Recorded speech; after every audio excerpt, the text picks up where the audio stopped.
are some lessons that I've learned in this chapter of my life? You are always on time for your own life.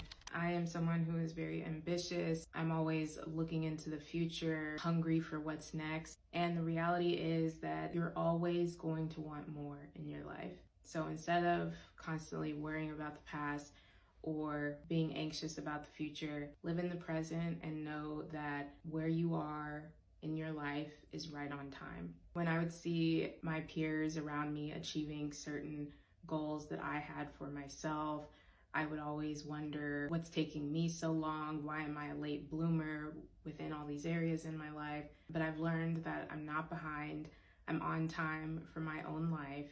And that mindset has helped me to be more enthusiastic about my life and accept and meet myself where I am. Speaking of timelines in your life, don't let other people or society tell you how to run your life.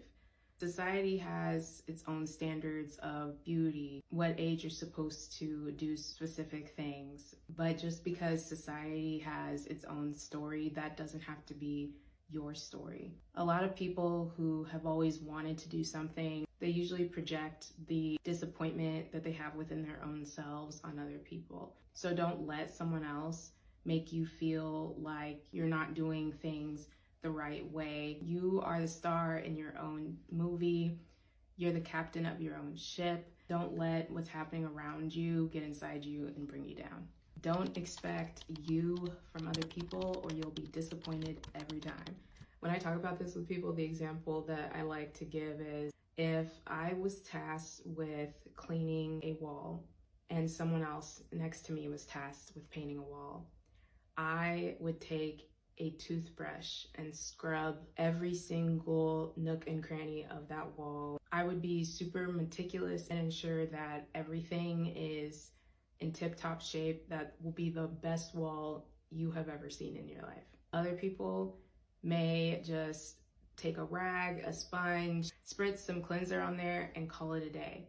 Now both walls are still clean, but I can't get annoyed or upset with how the other person cleaned their wall. In business school, you have to work in groups a lot. In the corporate world, any job in general, you have to work with people. You are exposed to people who are different than you, who weren't raised like you, who have different values than you. And that can even happen within close relationships. You may have friends that don't do things in the way that you would do them. But if you allow what other people do to take up mental space in your brain, and you put all of these expectations of other people to act in the way you would, you're going to get let down. And in order to not let other people let you down, you have to meet them where they are. You're gonna have to accept that they clean the wall in this way, you clean the wall in your way, and that's okay. Keeping along with the whole relationship theme here, in the words of my mother, girl, you can do bad all by yourself. This chapter of my life, I have learned I would rather do things solo or have this made up fear of missing out in my mind rather than be in poor company. I'd rather have 4 quarters than 100 pennies. Who you surround yourself with, who you allow to enter into your space. You may not realize it, whether you believe it or not. You are who you surround yourself with. People associate you with who you surround yourself with. People can tell what you feel about yourself based on who your friends are, who you're intimate with, what you allow in your life. I can struggle enough on my own. I do not want to struggle with somebody else. And it's not personal. It's just me protecting my peace, and I think everyone has the right to do that. Living alone can be lonely. If you are someone who is super independent, you don't have a ton of friends, you're not in a relationship, you spend a lot of time with yourself, by yourself, live alone. As much as me and my fellow independent introverts love to be alone, at the end of the day, if you are at a place in your life that is different from everyone around you, maybe you're working towards something like working towards a degree or trying to start a new business, or you have a family, you have other obligations, it gets lonely. Doing everything by yourself all the time is lonely. Living alone is lonely. This is not me trying to instill pity. That's just the truth of the matter. And I have learned that people need people. Community is important. And when you're by yourself a lot, you can easily get wrapped up in your own thoughts. Our brains are meant to solve problems. Our brains are meant to help us think. That's what their function is. That's what helps keep us safe. But sometimes our brain will take things that are perfectly fine and try to create a problem out of nothing, or create a problem that isn't there and try to solve it. Now, I don't know if that's what anxiety is, but you can start to feel lonely. You can start to overthink and overanalyze your life to this pity party, woe is me mindset. And I think that it's not something that people talk about, but it happens. It's natural and it's normal. And if you are someone that has always had roommates, or you live with a significant other, or you're with your family, or you always are around people, if you ever are in a position where you live by yourself, it is just something to think about, that you will get lonely. There's so many other great parts about living alone. I'm a huge advocate for everyone having an independent period in their lives. I think that it is essential for self-growth and development, but within that is definitely a big piece of being lonely, and sitting with that feeling is very challenging. Next is change. I'm not talking about money, okay? As you get older, you will go through changes in your life. Just like how you go through puberty when you're in that stage of preteen, teen to an adult. Same thing when you are an adult. Things change. You change, the people in your life change, your priorities change, and there is a huge grieving process associated with it that I don't think enough people talk about. Also, there is a impatient piece of change, where change can happen overnight, absolutely, but more often than not, change happens over time.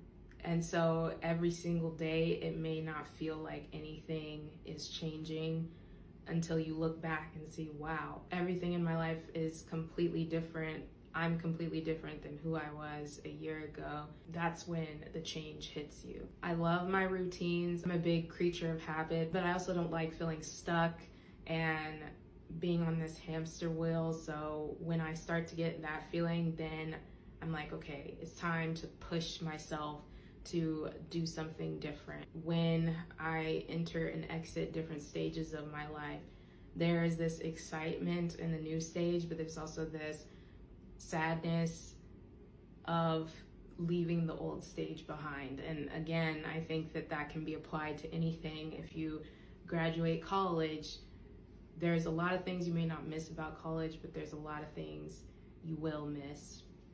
If you get married, have a baby, there will be things that you might miss about being single, things you might miss about being child-free. All very normal and a part of life, and something that I have learned and accepted. Ooh, this is a big one. Work smarter, not harder.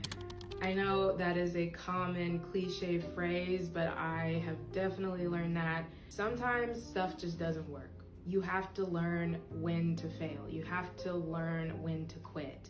And that does not mean that you are not successful. It doesn't mean that there's no light at the end of the tunnel, but you are doing yourself a disservice if you continue to do the same thing over and over again with the same results or the same outcome. And that's actually the definition of insanity. If you're trying to start a business and it's not working out, things are falling apart, it's okay to fail fast, and start over again in an innovative way, versus continuing to put effort into something that for years and years and years that is just not working, and you're wasting your time, money, draining your mental energy, when you could have just taken a step back, reassessed, and started over. This is not just within business. Again, this can be applied to any aspect of your life, even if it's just your day-to-day routines or a relationship. Things are hard. School is hard. Waking up early is hard. Going to the gym is hard. Everything is hard. But it doesn't have to be so hard. It shouldn't be so hard. I'm someone that likes a challenge. I don't like things handed to me.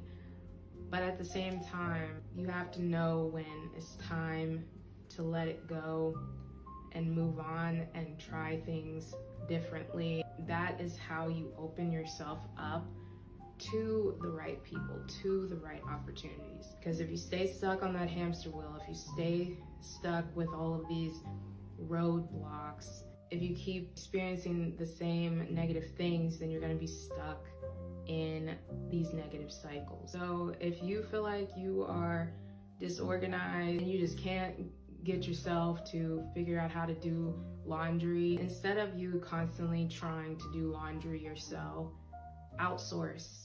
Have someone else do your laundry. Pay a laundry service to do your laundry. You are constantly going to a workout class and you feel terrible after doing the class. You're not seeing results, things aren't improving. A different workout. Try a different instructor. Try going to the class at a different time. You have to know when to pivot in all areas of your life. And that is something a lot easier said than done.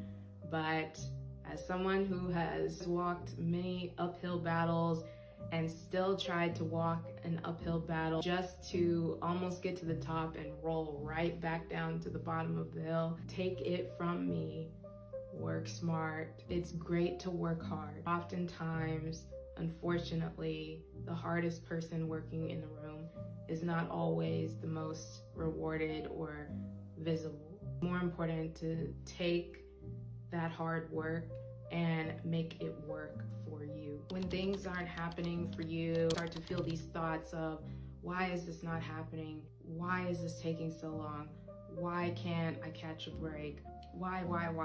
Try shifting your mindset and change that why to a what. So instead of why is this happening, think about what can I do to prevent this from continuing to happen. Instead of why is this happening to me, think about what would my future best self do in this situation. I think it's so important to feel your feelings, and your feelings are valid, and definitely give yourself time to sulk and ask those why questions. But after you take that moment, switch back into action mode, because another hard truth, complaining, moping doesn't change anything. Some things are out of your control, but the things that are in your control, take action on those. And a lot of the times it's easy to come up with excuses or reasons why we can't do things. But if you really dig into those excuses, you'll realize that there is something you can do about it. Even if it's a baby step, it's a step in the right direction. At this point in my life, I have a 0 tolerance policy for inconsistency. You know how people say you can't pour from an empty cup? If you are around people or involved in things that are draining your cup, you need to cut it off. If you always see yourself being the person that puts in effort, take a step back and just one day stop putting in that effort. Just one day. And if that effort is not reciprocated, that speaks volumes. We can't control what other people do or what other people think about us, but we can control how we respond. I have experienced imbalance in relationships, and when I say relationships, that is a general term. It can be so draining to deal with that, and so now I have a 0 tolerance policy for it, and I will not go back. And last but not least, forgive yourself. I am my biggest self-critic. A lot of the times people can't hurt my feelings because whatever is said to me, I've probably said it to my own self tenfold. And how you talk to yourself matters. What you think about yourself matters. Living in this perfectionist type mindset can be very detrimental. Learn how to relax. It's okay to take breaks. Forgive yourself for whatever you feel that you are mad at yourself for or wish that you could have done better.